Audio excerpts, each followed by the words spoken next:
السلام علیکم۔ تو چلے آج ایک اور نئے مسئلے کی طرف بڑھتے ہیں۔ تو مسئلے کا ٹاپک کچھ اس طریقے سے ہے، تھکاوٹ کی وجہ سے بیٹھ کر نماز پڑھنا کیسا ہے۔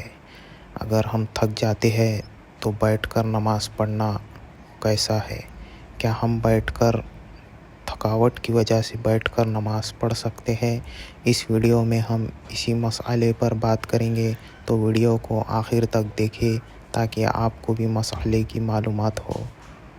مسئلے پر بڑھنے سے پہلے اگر آپ نے ہمارے channel Muzammil Patel Islamic thoughts کو سبسکرائب نہیں کیا ہے تو سبسکرائب کر لے اور گھنٹی والے بٹن کو بھی دبا دے تاکہ اسی طرح کے اور نئے مسئلے اور احادیث کے ویڈیو آپ تک پہلے پہنچے اور آپ کے علم میں اضافہ ہو۔ تو وقت نہ ضائع کرتے ہوئے مسئلے کی طرف بڑھتے ہیں۔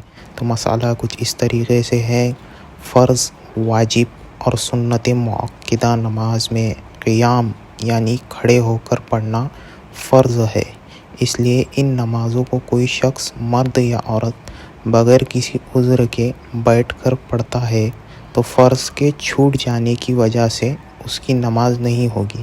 اس لیے صرف تھکاوٹ کی وجہ سے ان نمازوں کو بیٹھ کر پڑھنے کی اجازت نہ ہوگی۔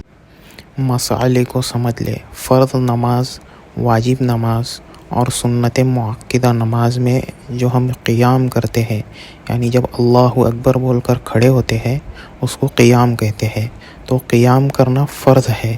اس لیے فرض نماز اور واجب اور سنت مؤکدہ نماز میں کوئی مرد یا عورت بغیر کسی عذر کے بیٹھ کر نماز پڑھتا ہے تو وہ قیام چھوٹ جاتا ہے جو کہ فرض ہے۔ اگر بغیر کسی عذر کے یعنی کوئی بڑا عذر ہو، زیادہ ہی پیروں میں شدید تکلیف ہو یا کوئی بڑی چوٹ ہو، اسے ہم بڑا عذر کہیں گے، تو اس صورت میں بیٹھ کر پڑھا جا سکتا ہے۔ لیکن عذر نہ ہونے کی وجہ سے اگر پھر بھی آدمی بیٹھ کر نماز پڑھتا ہے تو فرض چھوٹ جاتا ہے، اس کی نماز نہیں ہوگی۔